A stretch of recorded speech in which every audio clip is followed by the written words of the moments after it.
Seus olhos já te enganaram? Os meus sim. Eu tinha 7 para 8 anos e na época o meu irmão caçula, isso é, meu irmão por parte de pai e mãe, porque meu pai tem alguns outros filhos, que também são meus irmãos, mas ali, pai e mãe, eu era o mais velho. E eu tinha 7 para 8 anos e quando nasceu meu irmão caçula.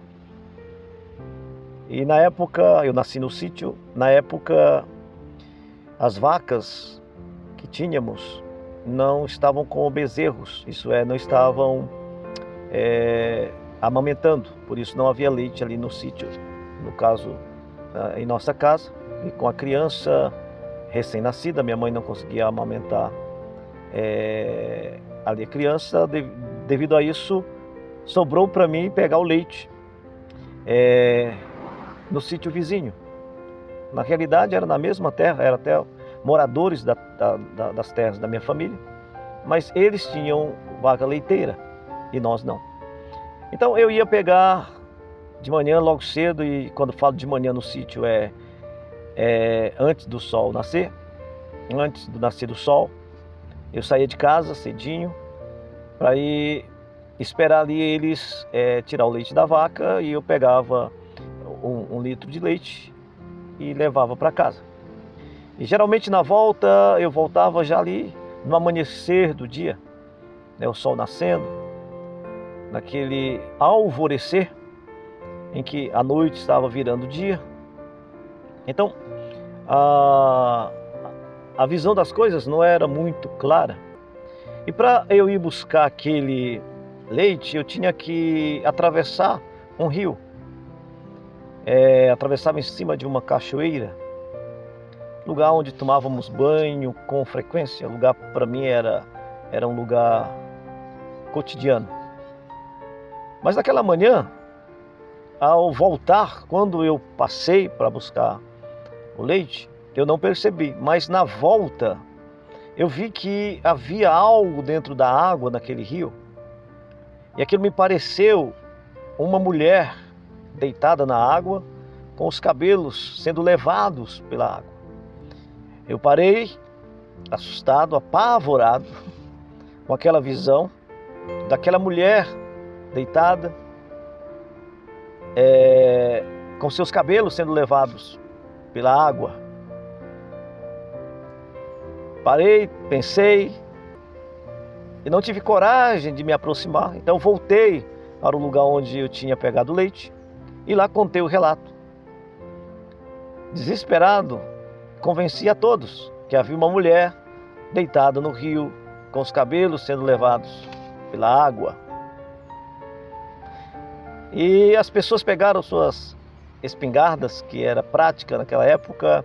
As pessoas tinham espingardas em casa,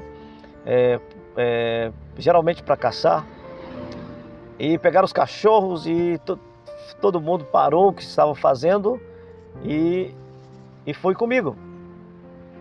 E quando eu cheguei lá, quão grande foi a minha decepção com a minha visão. Aquilo não era uma mulher. Na realidade, eu estava ainda impactado por uma história que a minha mãe havia me contado na noite anterior, sobre a mãe da água, a mãe d'água.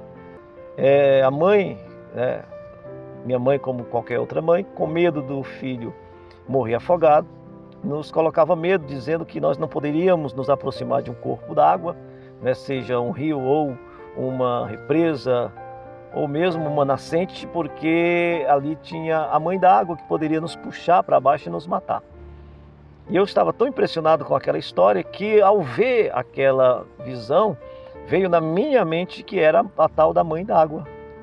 E eu levei quase a vizinhança toda para me salvar, para me atravessar aquele rio, dizendo que eu tinha visto a mãe d'água. E quando eu cheguei ali, na realidade era uma bananeira que havia sido trazido pela água, já em estado de putrefação. E aquela bananeira estava desfiada, e aquilo parecia, olhando de longe, cabelos sendo balançados pela água, ou dentro da água, mas era apenas um tronco de bananeira.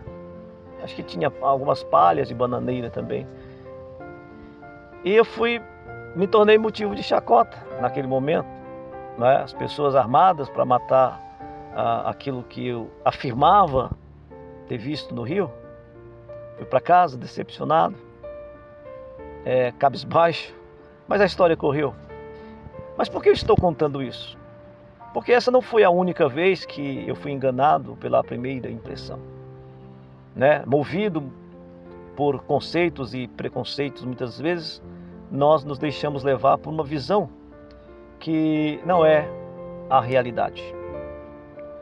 A Bíblia diz que, falando da igreja de Laodiceia, no capítulo 3, ali versículo 18, o próprio Senhor Jesus, ele diz a esta igreja, a igreja rica, né? A igreja poderosa, que ela é miserável, que ela está nua, que ela é uma pobre, miserável, e oferece àquela igreja a verdadeira riqueza, oferece roupas para cobrir a sua nudez, mas oferece algo a mais, que é uma visão renovada, uma visão do Espírito Santo, uma visão que vem de Deus. E eu quero trazer para você nesse momento a palavra que abre os nossos olhos, que é a palavra de Deus. Eu não sei a situação que você está vivendo, enfrentando, passando, mas eu sei de uma coisa: Deus é real. E Ele não te deixou, não te desamparou.